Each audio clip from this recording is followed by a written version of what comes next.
Hey, welcome back to the Encanto Experience. We are at Marathon Barbershop here at 6385 Imperial Avenue. And my name is Zeke Corley with A Different Day Radio. And that's my brother. Taryell Simmons with Rise Urban Nation. And we have a special guest here today, don't we, Taryell? Yes, Could you tell us My about sister. Idara? Idara. Tell us more. See, for those who don't know, you may have seen this young lady on my podcast, and she knows me as Ade Kunle. Mm-hmm. Kunle, yes. Or Kunle, Mm-hmm. which is my Nigerian name for those who don't know. Tell the people what your name means and where it's from. Thank you. Thank you for having me. My name is Idara Ogunsaju, and I am the founder of the Antorge Group, principal consultant. And the focus of the Antorge Group is on building confidence ecosystems in the workplace, particularly with a focus on rebuilding confidence in women in the workplace. That's powerful stuff right there. Thank you, Zeke. That has been my experience since launching the work as well. Okay. Yeah. So what radius you working? What area are you working in? My background is in healthcare. However, what I have found is that this message resonates across industries. And so it's pretty much, and it ends up being industry agnostic. No matter which segment, it's a relevant conversation. And so I've ended up being in working with the government sector, with nonprofits, with tech sector, healthcare, basically anywhere you have leadership and the opportunity for advancement, it's a relevant conversation. Wonderful. Okay, so I'm interested in knowing what you find seems okay. How about defining confidence in the workplace? Let's start with defining the word confidence. Yes. So confidence is a sense of your own power, knowing or feeling a sense of your own power, or the ability to rely on your circumstances. And so if you have a strong sense of self, if you feel your own power or you know your own power, you're confident. It's supplemented by knowing that you can rely on the circumstances around you. So to the extent that you are dependent on what's around you, if that becomes shaky, that can affect your confidence. And so the environment matters. And that's where focus on what's happening in the workplace and reversing confidence erosion that can happen when it's being undermined in the workplace. A lot of times those conversations don't come up because it seems like it's more about feelings, and we don't recognize the loss of innovation, the loss in pathways because people are not confident. But if we have confidence in people, confident leadership, that ends up being a benefit to the organization as a whole. What about the opposite way? Because Zeke, he's very confident. What happens when you're confident? What do you mean? Like, how does confidence affect the workplace, or too much of it? So too much. Confidence is an advantage. So when you have confidence in the workplace, people feel free to speak up, speak freely, and contribute freely. And so people are confident and they're certain in themselves, they speak freely. If they know that it'll be well received in the environment, then you get the benefit of everyone's skill and talent in the workplace. So that's the benefit of confidence. That's why it's worth it. Otherwise, you have a few loud voices, but you lose all the benefit of the skill and talent in the room. Okay. Another question, and this is complicated, so I'm going to think it through as I'm saying it. Okay. I'm interested in understanding if you feel like the confidence is being broken down, maybe sometimes from the leadership over these female employees, or if they came with a lack of confidence and it's not being drawn out. I have yet to encounter a woman professional who was not confident, especially in leadership roles. I'm focusing more so on leadership because somewhere in middle management is where people start to gain visibility.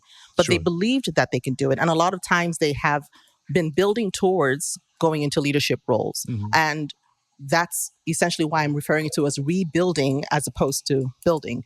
They have the skills, oftentimes the education, the experience to do the work. If, however, they are in a setting where they are doubted, questioned, not supported, undermined in any way.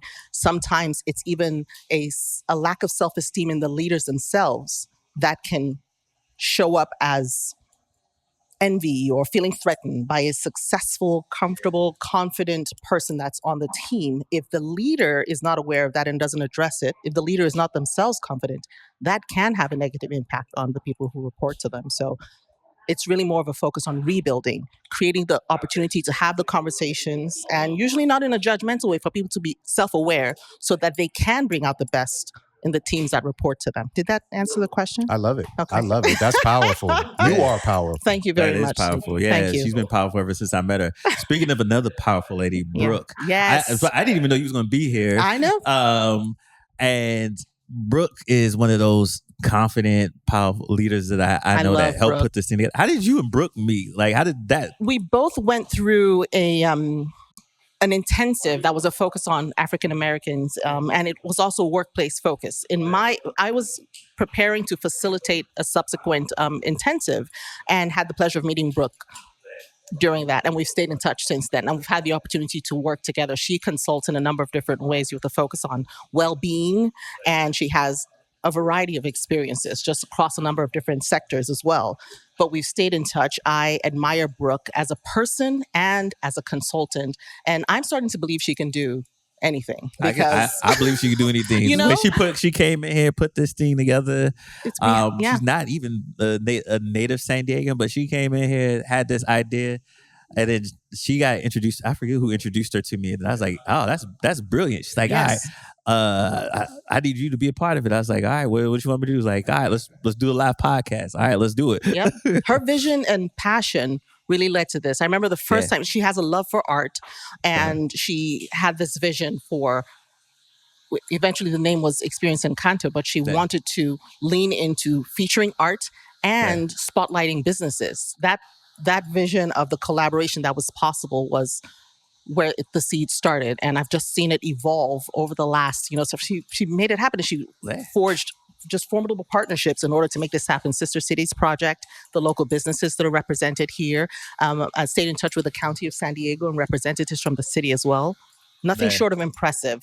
Man, that's for sure. Now, are you involved with Sister Cities too? Do you do work with them? No. I say if I could claim any of this, I would have started with that. I would have said, this is what I did, but no. So, what are you excited to check out here today in the Experience? I've started to duck in and look at some of the art, and also I've been to one of the business here before, the Mental Bar Coffee Shop, for a couple of different occasions. What's your favorite thing from there? Do you have a favorite yet? It's a pastry. One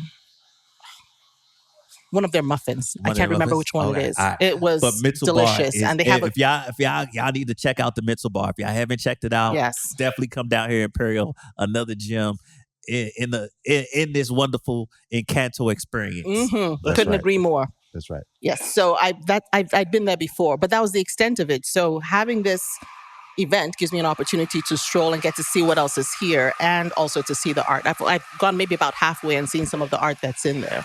Yeah.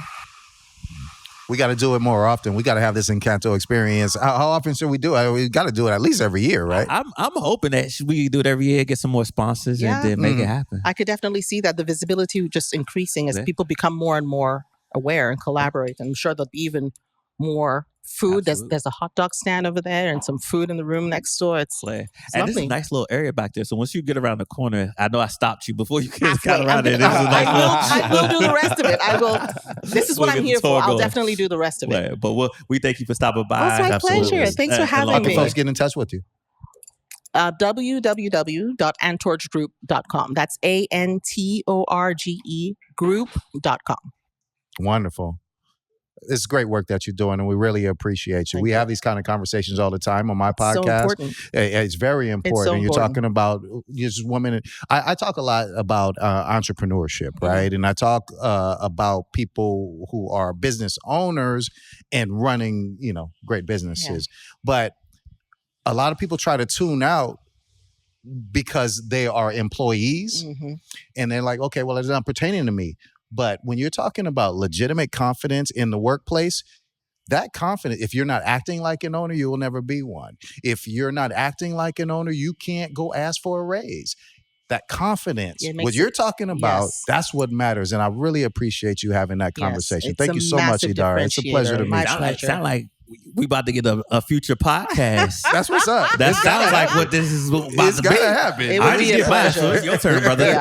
Yeah. Yes. Well, I know there's more conversation brewing there. there's more conversation I know, to happen. I know. Yes. I know. Yes. And there's more to be done here at the Encanto Experience. So once again, thank you so much for My being pleasure. here. My man, Taryell Simmons. It's awesome. And you guys keep looking out for the future events down in this side of town. Once again, thank you to Marathon Barbershop, and come check them out.